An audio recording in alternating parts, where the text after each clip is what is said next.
I am a little out of breath because I just helped offload a FedEx truck, which has a delivery that, if everything works out right, will put Coyle Tools into a completely different tier of how we've conducted business. So most independent tool guys like myself are fairly small-time operators, and it's very difficult for us to compete with larger retailers like Grainger, Napa, and any of the other large retailers that work in volume and therefore have very strong purchasing power.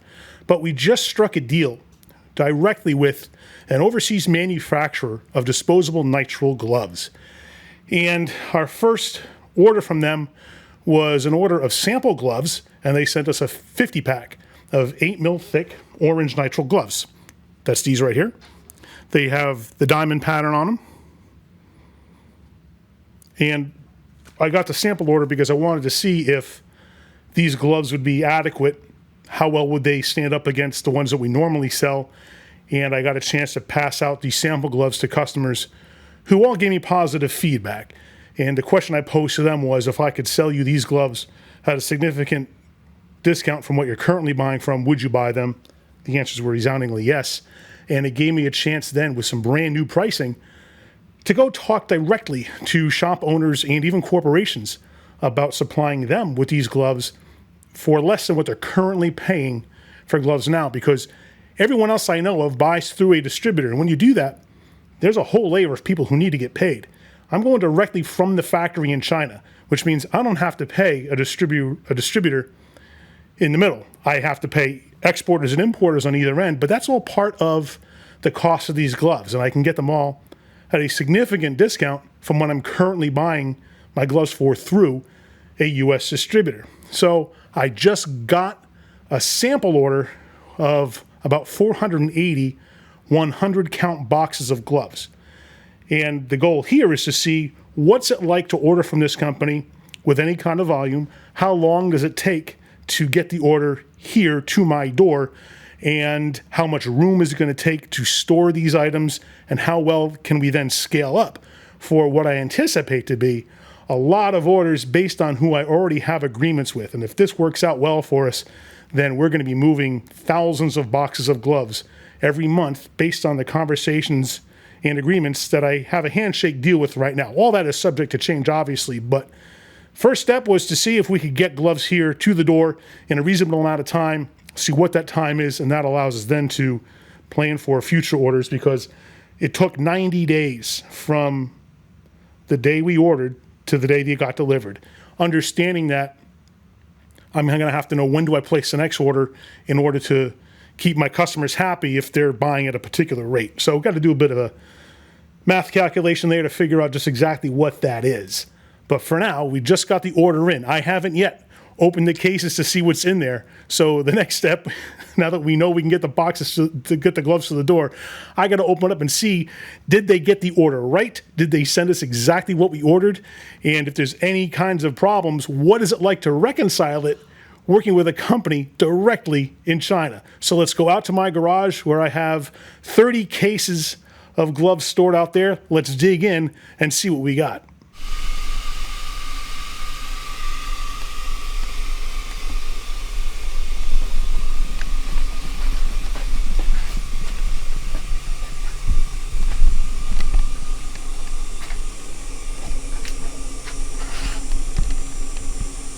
I decided, both for fun and posterity, to not open these boxes until I got it on camera, because no matter what happened, whether they got the order right, whether they screwed it up, it's worth recording my elation or my disappointment either way. And I'll admit that I've been feeling a little queasy the last few days, not knowing, what to expect, because we've never ordered product like this before. And you're always afraid of, first of all, are you getting scammed? Is the company who they say they are? Come to find they are. Secondly, how reliable is cargo shipping by container ship across the Pacific? Come to find it's pretty reliable. How long do we have to wait for the ship to traverse the ocean? That was about 12 to 14 days. And once it lands stateside, what's the offloading process? What's the tracking and logistics process? Because it goes from the container ship, it gets trucked to an importer. From the importer, it gets placed on FedEx trucks, and then FedEx drives it here to Coyle, Texas, where their terminal is, and then it gets offloaded from there to a truck who takes it here to Austin. So there's a tremendous number of moving parts to this, and you never really know until you go through this what to expect. And so far, everything has come out exactly as we were promised. So I'm very encouraged, and unless they screwed up the order, this should be a great way for us to move forward with a ton of additional business. So let's start with this crate right here and see if they got it right.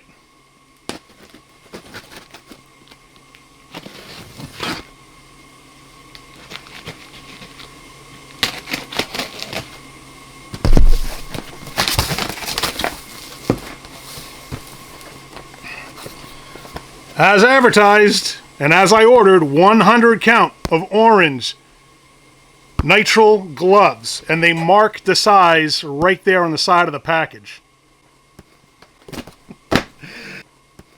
So what I have to do next is go through every case and reconcile it with my order sheet to make sure everything that I think I ordered actually arrived. But so far, this is a great way to begin the box opening process.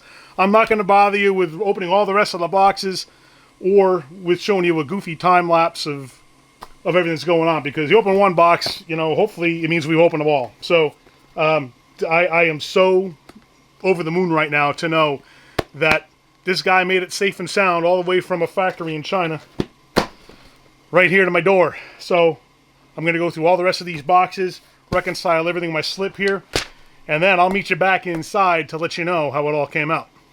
Before I meet you back inside, I wanted to show you one thing I noticed, and that was I do wish that the packaging was a little bit better. The seams don't close along the boxes, and this is a box of double extra large gloves.